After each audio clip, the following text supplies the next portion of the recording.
Bismillah ar-Rahman ar-Rahim. Le deuxième chapitre dans le module Représentation des connaissances et raisonnement est intitulé Notion de probabilité, possibilité, incertitude et imprécision. Donc voici le contenu de ce chapitre. Nous commençons par une introduction, un peu d'histoire, quelques définitions, la théorie des sous-ensembles flous, la logique floue, la théorie des possibilités, la représentation en termes de possibilités, la logique possibiliste, quelques domaines d'application et avant conclusion, quelques exercices d'auto-évaluation. Donc,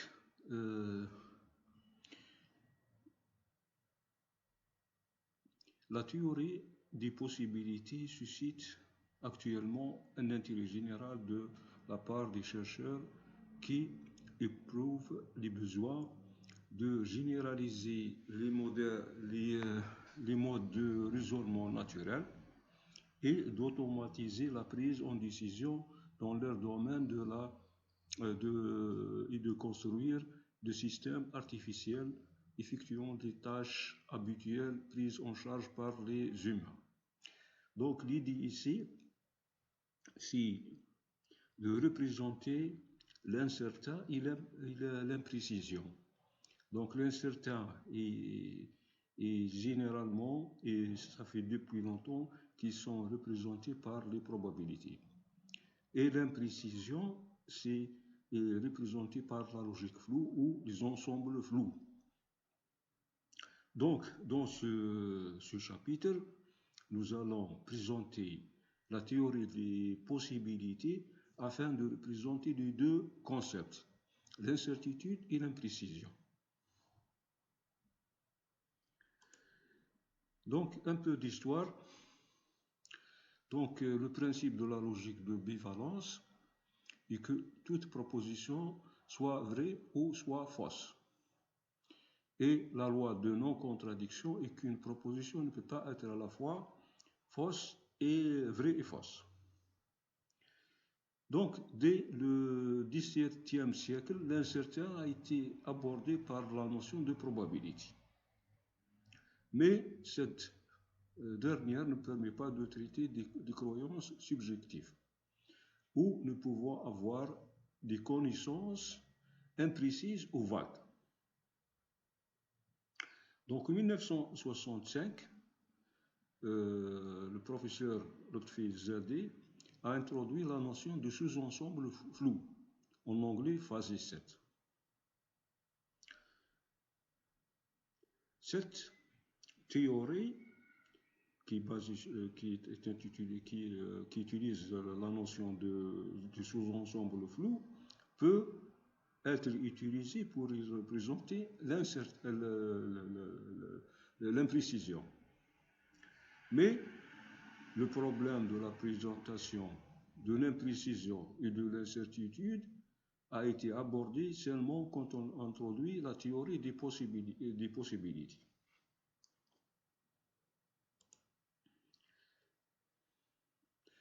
Donc, quelques définitions. Donc, il est important de différencier deux concepts, l'incertitude et l'imprécision. Donc, l'incertitude est le fait de ne pas connaître ou prévoir l'état de la réalité pour déterminer la valeur de vérité d'une proposition. Donc, en général, c'est lié à la théorie de la probabilité. Par contre, l'imprécision fait référence à la description incomplète, c'est-à-dire on ne connaît plus sur l'état de la proposition. Donc, au contraire, l'imprécision se manifeste lorsqu'on manque de précision dans les faits. Par exemple, si je dis « s'il fait très chaud », alors je ne mettrai pas de pull. C'est-à-dire, l'imprécision est dans le très chaud. À quel degré ou à quel niveau se fait très chaud. Mais je suis certain que s'il fait très chaud, alors je ne mettrai pas de pull. Voici un autre exemple. Donc, quelle est la différence entre degré de vérité et degré de croyance? Donc, le degré de vérité est le degré de précision d'une croyance vis-à-vis la réalité. Par contre, le degré de croyance, c'est le degré de précision d'une proposition vis-à-vis l'ensemble de connaissances d'un agent. Donc, en particulier, si un agent ne croit pas P, ça ne veut pas dire qu'il croit non P.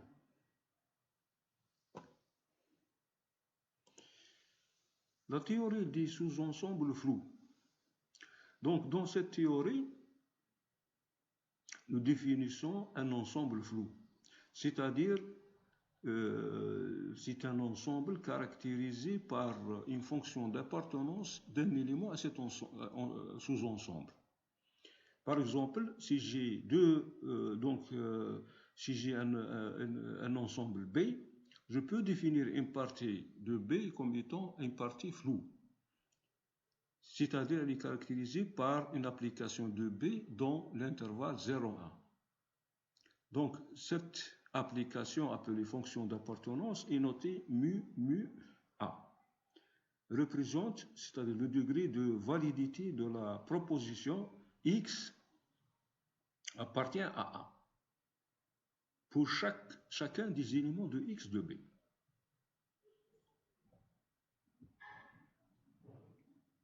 Si mu A X égale à 1, ça veut dire que X ou l'objet X appartient totalement à A.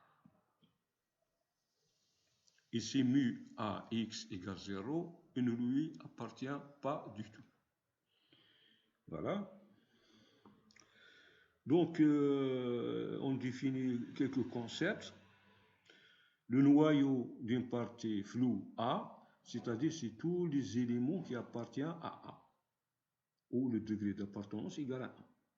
Le support, c'est tous les éléments qui appartiennent, même s'ils appartiennent très peu à A.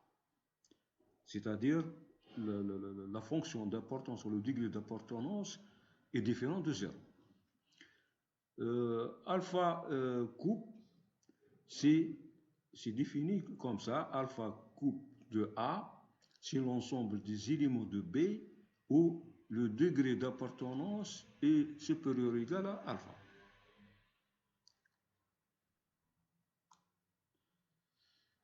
Voici un exemple. Donc, si nous avons l'ensemble B, l'ensemble A, et on peut donner quelques degrés d'appartenance des éléments de B dans A, nous pouvons définir le noyau de A, le support de A, et alpha, si alpha égale 0,5, alors alpha coupe égale ça.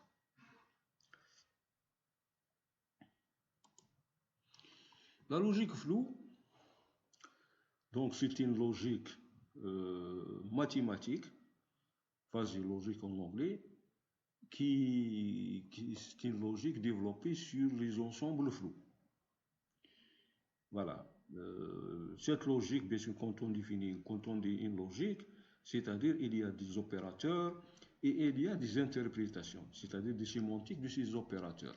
Par exemple, le OU, donc nous avons A ou B, si vous voulez, c'est l'union. Est-ce que X appartient, quel est le degré d'appartenance de X à l'union de A et B? Donc, la sémantique ou l'interprétation de cette fonction, c'est le max entre mu AX et mu BX. La même chose pour la conjonction, c'est le min. La négation, c'est le 1 moins mu AX. Et ainsi de suite. C'est le XOR, le NOR, le NAND, non XOR, et le suiveur, le successeur suiveur. Et on peut définir même des produits, donc le produit A fois B, équivaut en binaire à l'opérand AND, le A plus B équivalent en binaire à l'opération OR. La théorie des possibilités. Donc, on a dit que L'incertitude peut être modélisée ou spécifiée à l'aide des probabilités et l'imprécision peut être modélisée, spécifiée avec les sous-ensembles flous. Donc la théorie des possibilités est venue pour représenter les deux ensemble. Donc on veut une théorie de l'incertain dédiée à l'information imprécise. Donc la théorie des possibilités a été introduite aussi par Zadeh en 1978 afin de permettre la prise en compte combinée à la fois de l'imprécision et de l'incertitude dans des connaissances. La théorie des possibilités est issue de la théorie des ensembles flous et de la théorie de la logique floue. Voilà.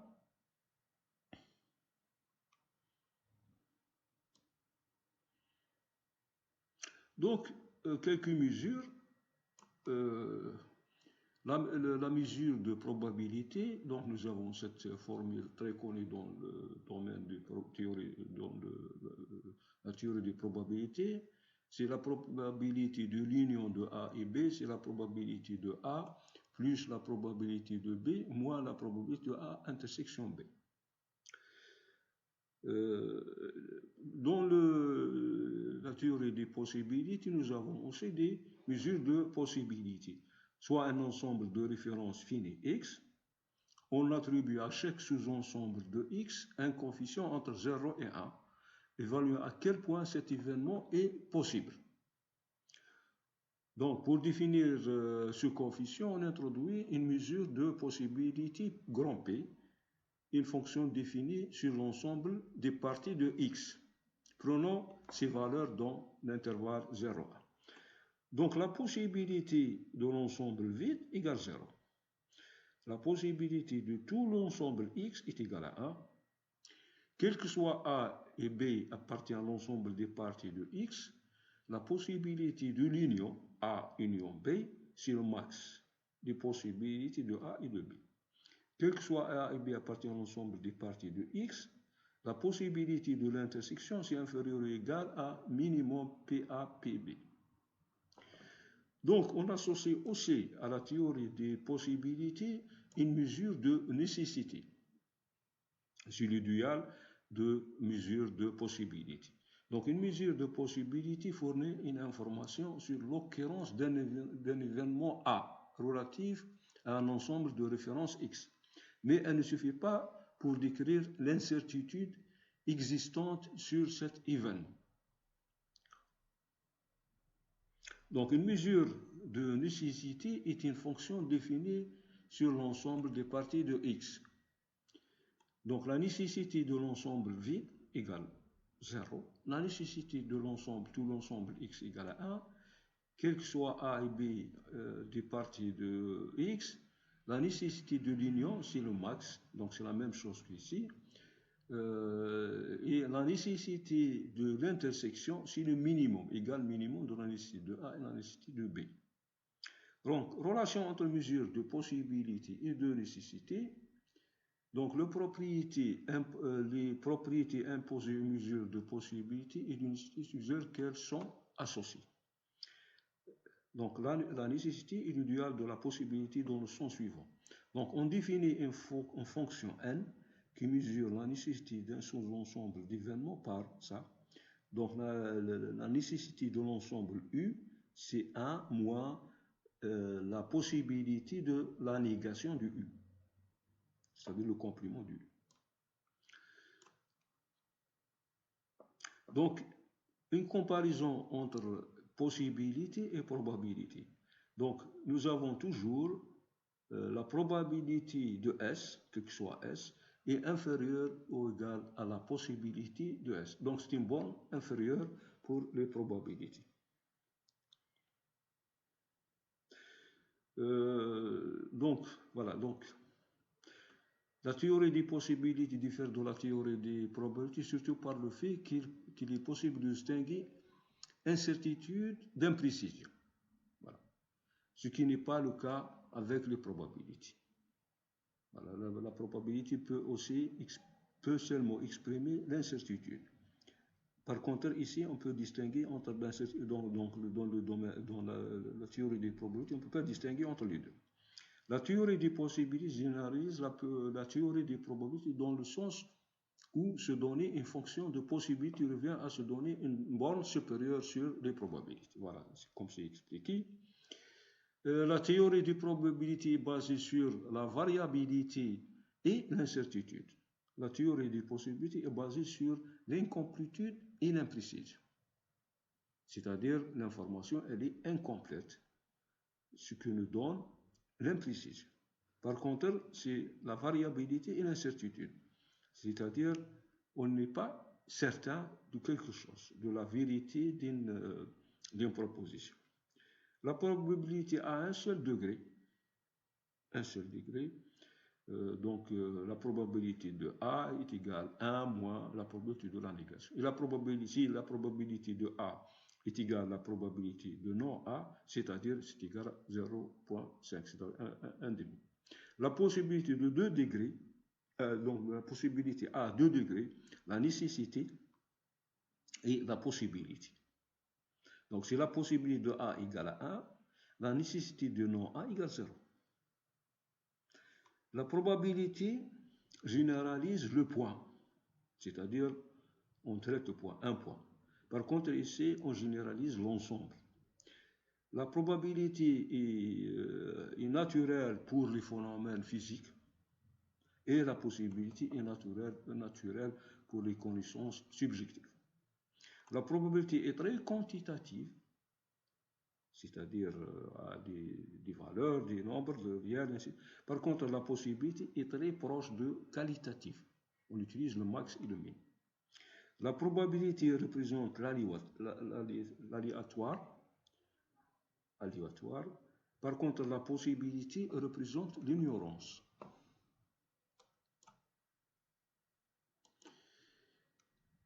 Donc, la représentation en forme de possibilité.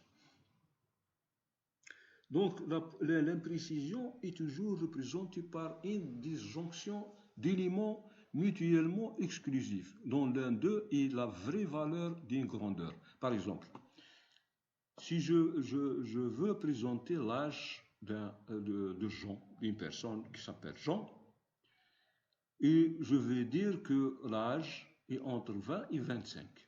Donc, c'est imprécis, c'est vague.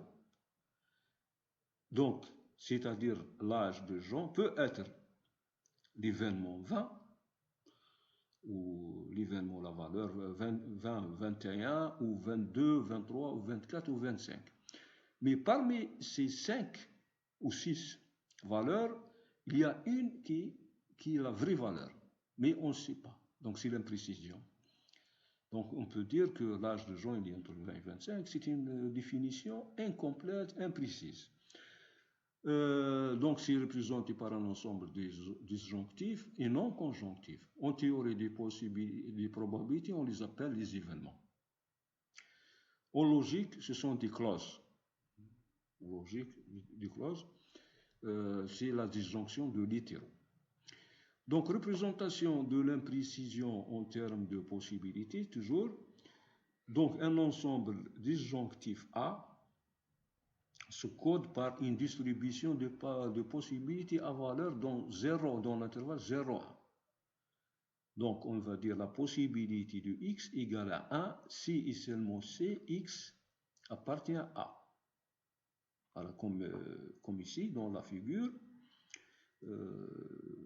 donc, je vais dire ça. Donc, la possibilité de n'importe quel élément ou une partie qui est entre 15 et 20 est égale à 1. Sinon, c'est 0. Caractère subjectif de la représentation. Donc, un ensemble d'informations est toujours attaché à un agent humain ou artificiel. Voilà. Un ensemble d'informations incomplètes et provisoires et peut évoluer par acquisition d'informations. On appelle ça, c'est révision de l'information, ou augmentation de la spécificité. Donc, on peut dire que l'agent CX appartient à A. Et apprend après que X appartient à B. Donc, X appartient à A intersection B. Intersection B. Donc, il appartient à A et apprend que X appartient à B. Donc, X appartient à A intersection B.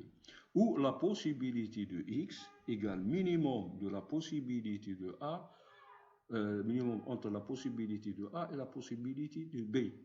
Si A intersection B égale vide, l'ensemble vide, c'est-à-dire on va conclure que X appartient à l'union.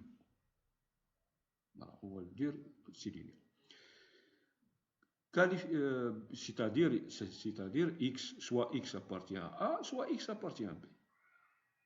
Voilà. Qualification des événements en présence d'informations incomplètes.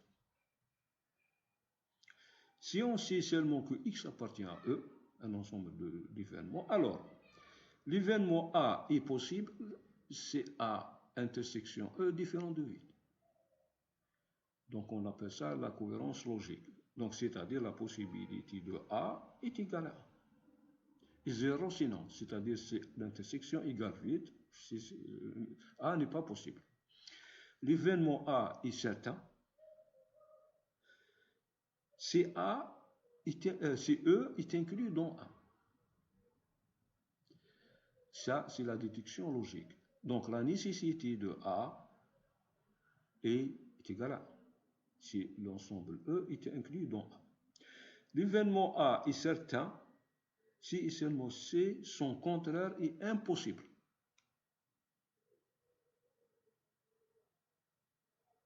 Ignorance totale sur A. La possibilité de A est égale à la possibilité de non A est égale à A. C'est-à-dire la nécessité de A égale à 0. NA est supérieur, si nous avons NA est supérieur à 0, alors la possibilité de A est égale à A. L'union, c'est le max, et la nécessité de l'intersection, c'est le min. Donc, cette représentation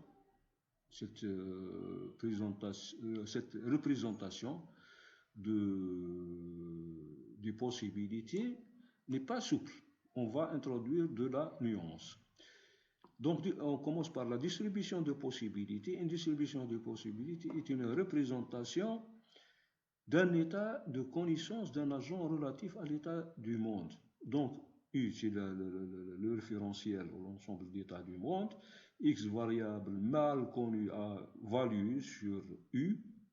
R, c'est l'échelle de plausibility, c'est-à-dire possibilité, ensemble totalement ordonné. Donc, une distribution de possibilité Px attachée à X est une fonction de U dans R, tel que quel que soit U, Pxu appartient à L et il existe U, Pxu est égal à 1, on l'appelle la normalisation. C'est-à-dire s'il existe un U qui appartient bien sûr à l'ensemble grand U, la distribution de Px est égal à 1, on l'appelle ça la normalisation. Par convention, Pxu égale 0, si et seulement si x égale à E est impossible, totalement exclu. Px égale U égale à 1, si et seulement si x égale à E est normal, plausible, ça veut dire possible. Voilà. Pxu est inférieur à, c'est-à-dire la distribution de x de U et la distribution x de U', si x égale à U' est plus plausible que x égale à U.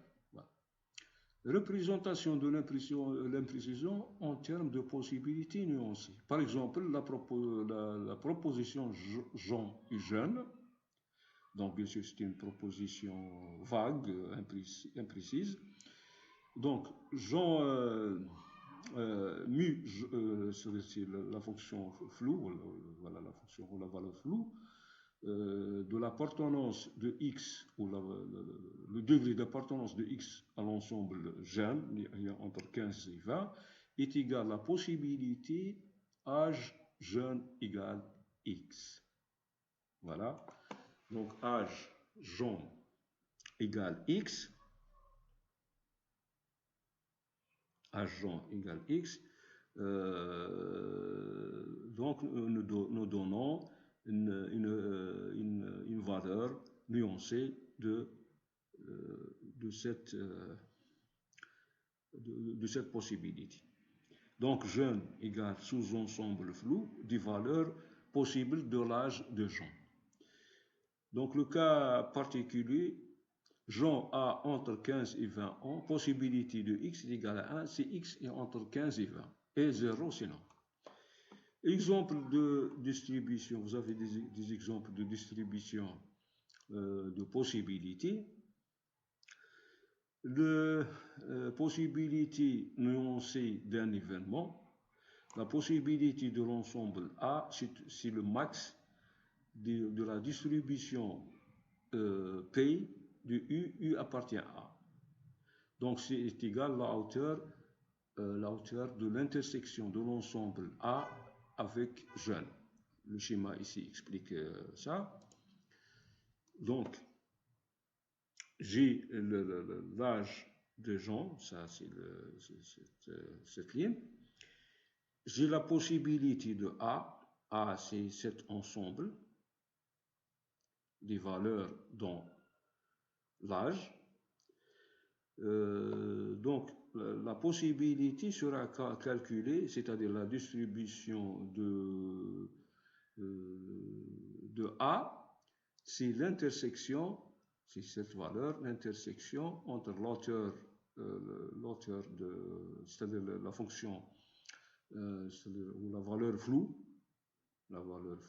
c'est le max, avec les valeurs de possibilité.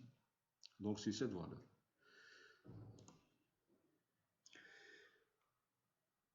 Donc la même chose pour la nécessité nuancée d'un événement.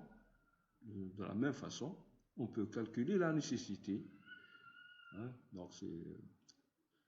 Donc la nécessité de A, voilà, ça c'est A, égale 1 moins la possibilité de non A, c'est-à-dire de non A, qui est égal le minimum, voilà, l'autre c'est max, ici c'est le max, voilà, c'est le max exactement, c'est le max, c'est la hauteur, ici c'est le minimum de 1 moins, voilà, c'est quand on calcule, donc c'est 1, voilà, c'est égal à 1, puisque la possibilité c'est ici, l'intersection c'est 1, moins PU, ça c'est le Pi. Donc un A degré d'inclusion, le jeune dans A. C'est calculé comme ça. Donc on calcule à quel point A se déduit de l'information jeune. Le calcul de possibilité, on a parlé de ça, toujours reste comme ça. Donc nous avons la nécessité, la possibilité, fonction d'ensemble A, valeur dans 0, 1, comme les probabilités. Donc, nous avons l'axiome fondamental. Voilà, ce sont les axiomes fondamentaux. Réaliser A ou B, c'est égal à réaliser le plus facile des deux. Si E, information imprécise tenue pour certaines, on peut poser. La possibilité de A égale 0, A est impossible. C'est A intersection A égale vide. La possibilité de A est égale à A est possible très faible, c'est A si l'intersection est différente de vide. Le cas général à valeur dans 0, en intervalle 0, 1, si E est flou, PA c'est le max, voilà. Donc le max entre PA et P1 est égal à 1 si l'un parmi A et A est possible, voilà, c'est égal à 1. PA, donc c'est égal, P non A est égal à 1, ignorance totale sur A. Voilà, c'est expliqué avec ce schéma. Donc nous avons l'ensemble des événements et l'ensemble A. Donc ici on a dit que à valeur dans 0, si E est flou. Voilà. Donc le max de PA c'est égal à 1. La négation, c'est 1, ignorance totale sur A. si nous avons une émergence totale, en général, on a seulement l'intersection qui est inférieure ou égale minimum entre PA et PB. Pour le degré de nécessité, de la même façon, si nous avons flou, donc la nécessité de A est égale à la possibilité de non A, toujours c'est standard. Donc la nécessité de A égale à A, c'est A est certain, c'est-à-dire E est inclus dans A. Est inclus dans A. Voilà. Donc cas général, à valeur dont c'est E est flou, la nécessité de A, ici c'est le max, ici c'est le min. Axiome caractéristique, l'intersection c'est le min, mais en général la nécessité de l'union c'est supérieur ou égal max de nécessité de A et nécessité de B. C'est clair, c'est logique.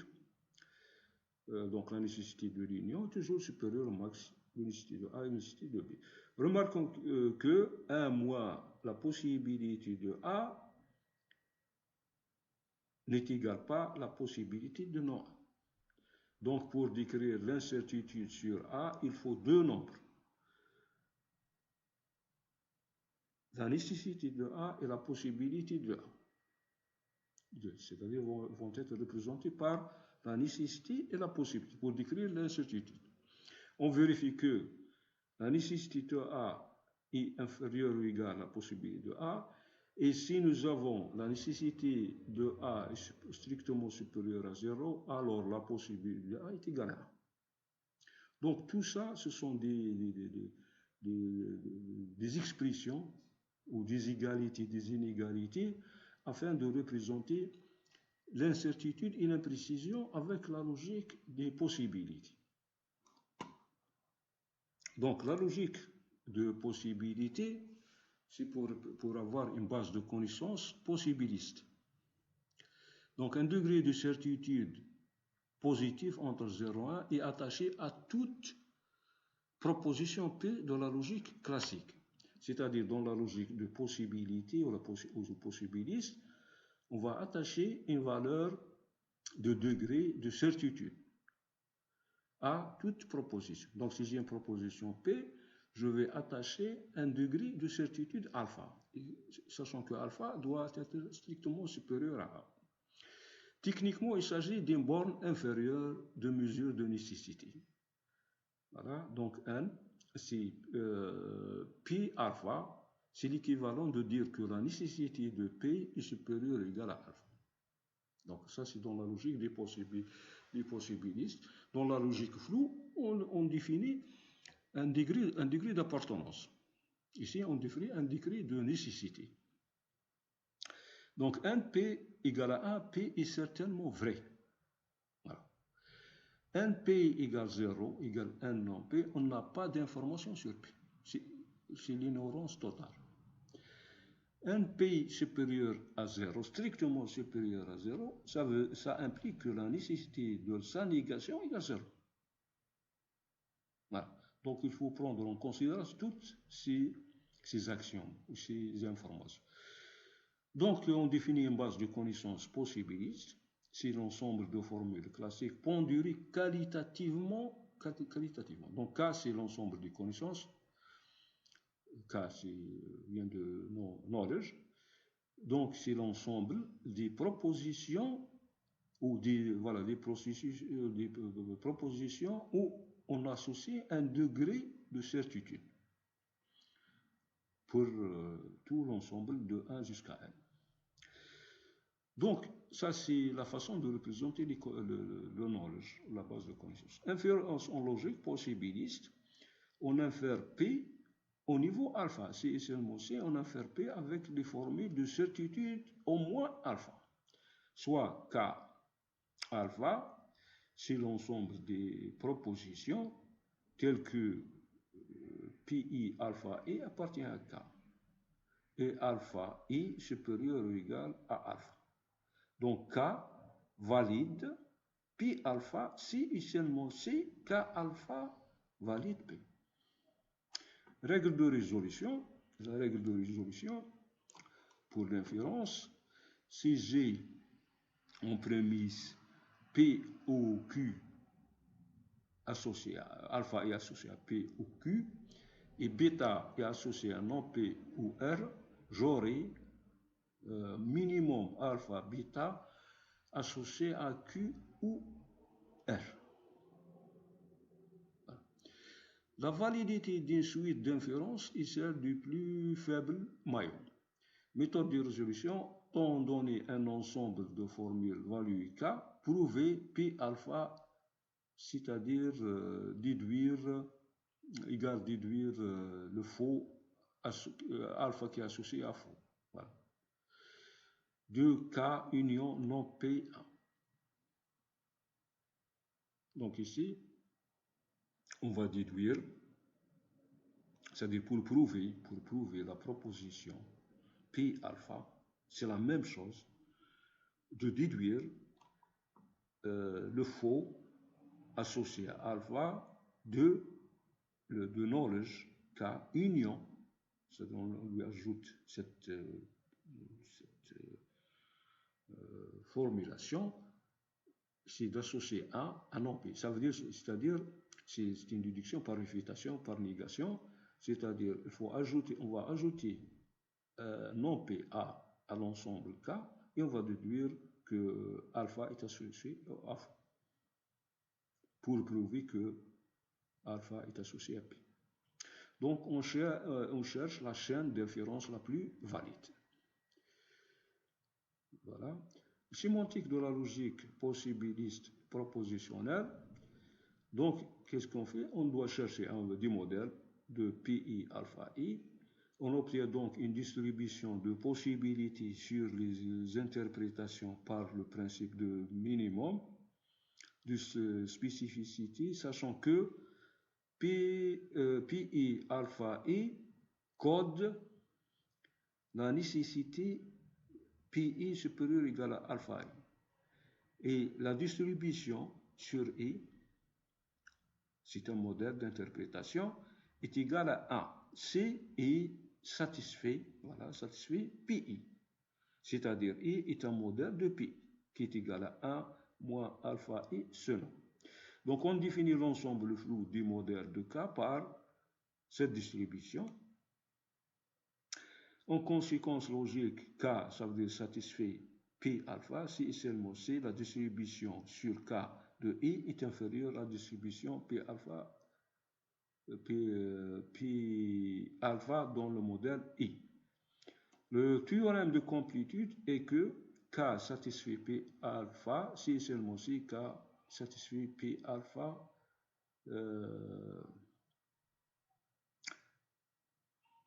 en clair, c'est-à-dire la nécessité de K de P est égale au minimum dans la satisfaction, le minimum dans les modèles de satisfaction de P, 1 moins pi K I, qui est égal au maximum alpha K valide P alpha.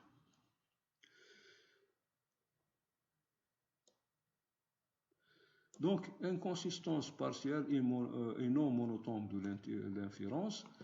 Si K valide faux alpha avec alpha supérieur, alors K alpha est inconsistant.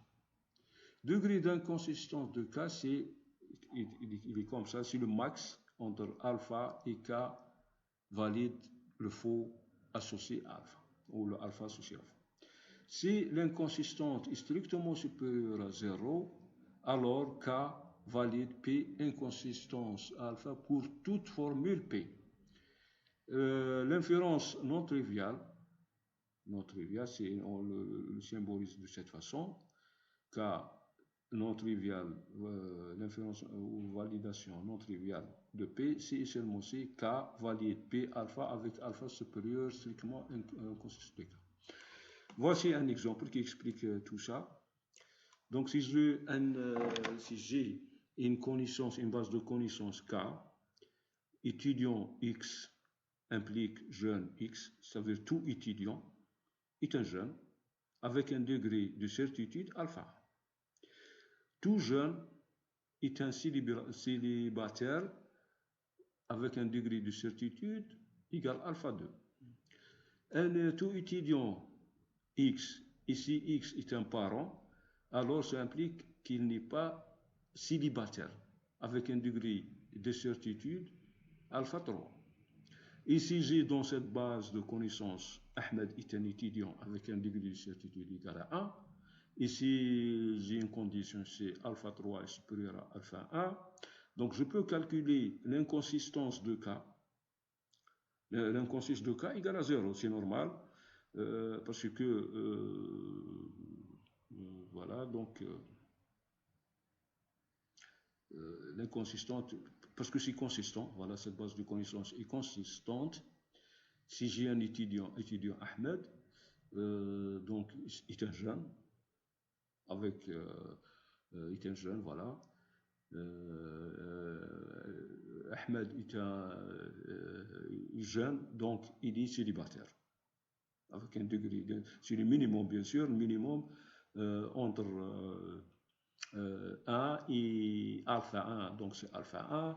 Le minimum, après, c'est le minimum entre, il est célibataire, donc c'est le minimum entre alpha 1 et alpha 2. Donc c'est une propagation de ça.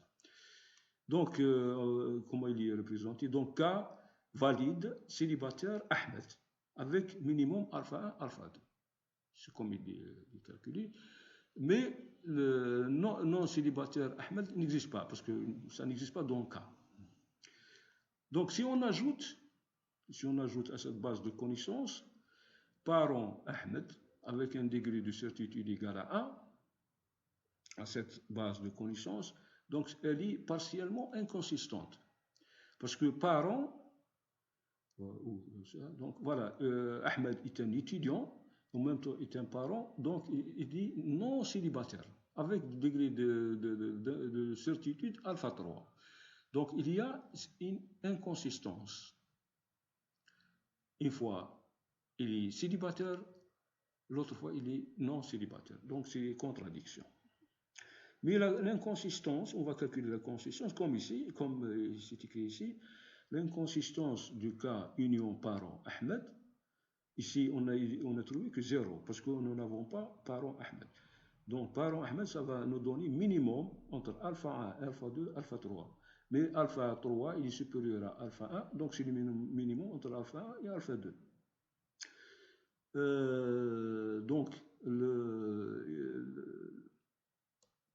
le symbole, ce symbole, c'est l'inférence non triviale. Donc, K union, ça va nous donner, c'est une inférence non triviale, voilà. Non célibataire Ahmed. Pourquoi? Parce que K union parent Ahmed 1 valide non célibataire Ahmed alpha 3, mais alpha 3 est supérieur à minimum alpha 1, alpha 2. Alpha 1 et alpha 2. Voilà. Parce que alpha 3 est supérieur à alpha 1. Voilà. Donc, ça, c'est la condition. Donc, on appelle ça, c'est l'inférence non triviale.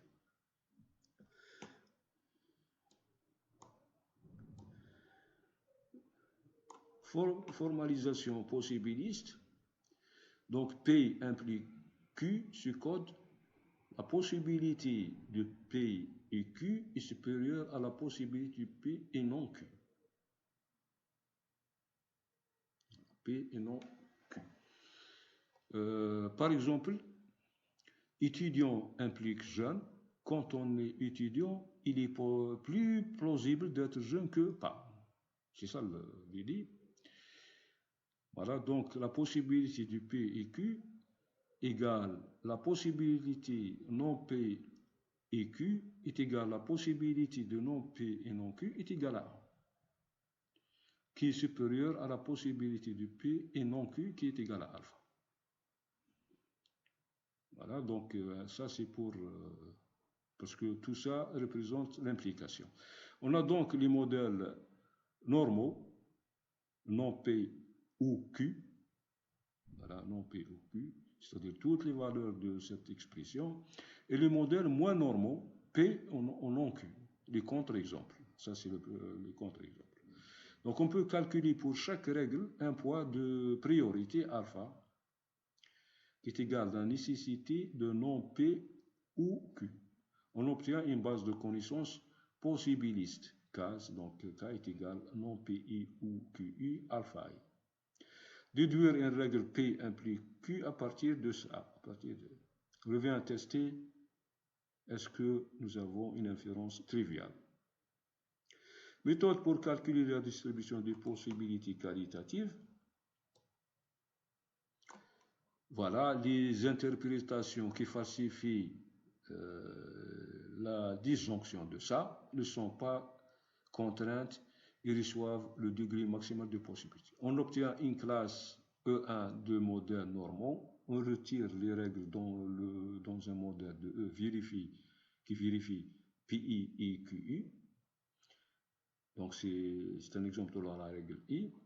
On recommence avec les contraintes qui restent jusqu'à épuisement. Note, si la disjonction est une tautologie à une étape de la procédure, alors l'ensemble de règles est incohérent. Un exemple, soit les règles, manchot est un oiseau vole, un manchot ne vole pas. Donc la formalisation possibiliste est la possibilité, donc ça veut dire on va utiliser ça. Voilà, donc la possibilité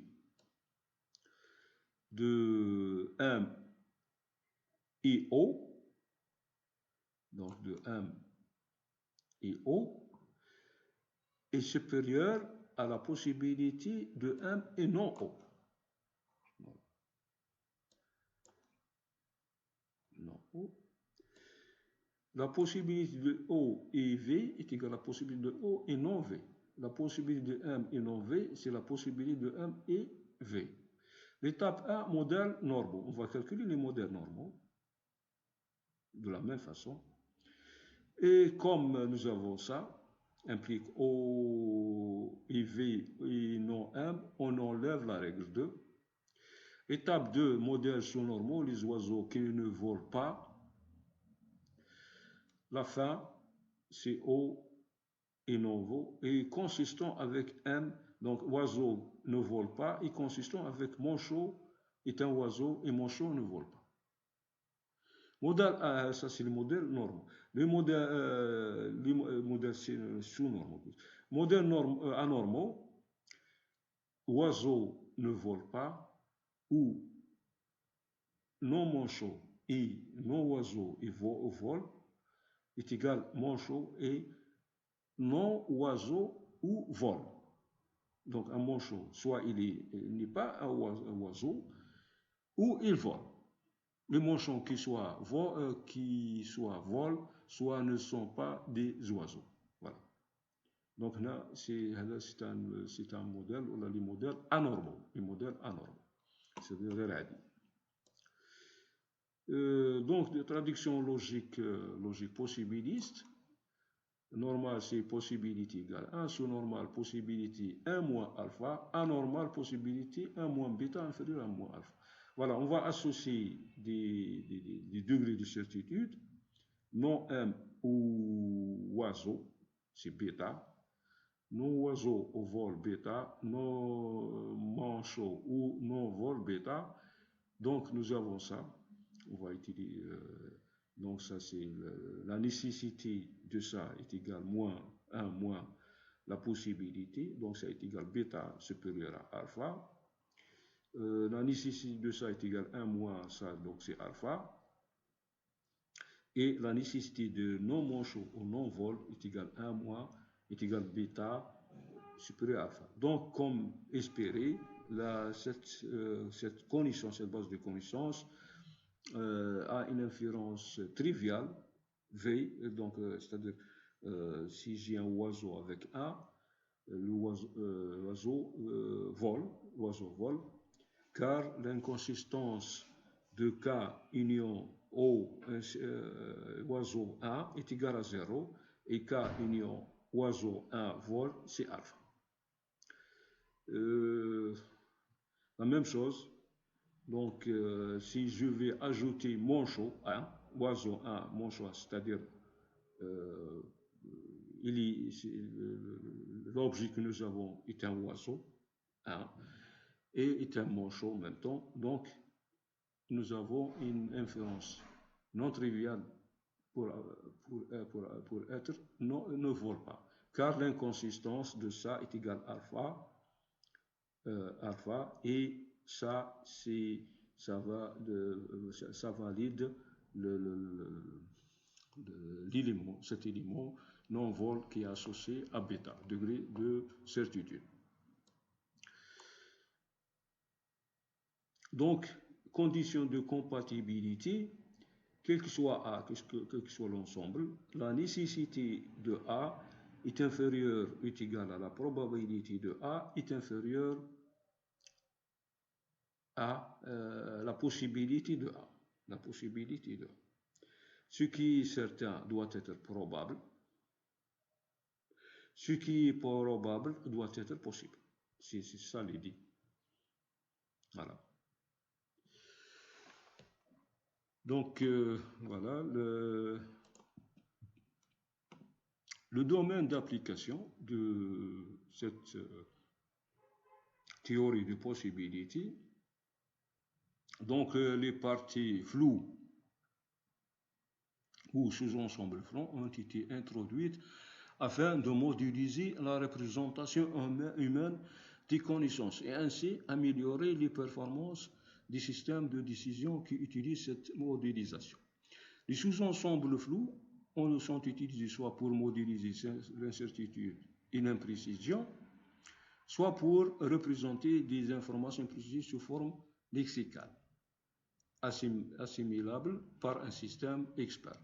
Donc, elle a été formalisée par Lotwizade en 1965 et utilisée dans des domaines aussi variés que l'automatisme, par exemple différents ABS, la robotique, reconnaissance de forme, la gestion de la circulation routière feu rouge, le contrôle aérien, l'environnement météorologie, climatologie, sismologie, la médecine, aide au diagnostic, l'assurance, sélection et prévention des risques, et bien d'autres. Donc, à la fin, vous avez quelques exercices d'auto-évaluation à faire. Et en conclusion, la théorie des possibilités a été présentée dans un cadre de la théorie de l'évidence qui met en évidence un parallélisme par rapport à la théorie des probabilités, montrant en quoi ces deux théories sont proches et montrant également ce qui fait leur différence fondamentale. Merci pour votre attention.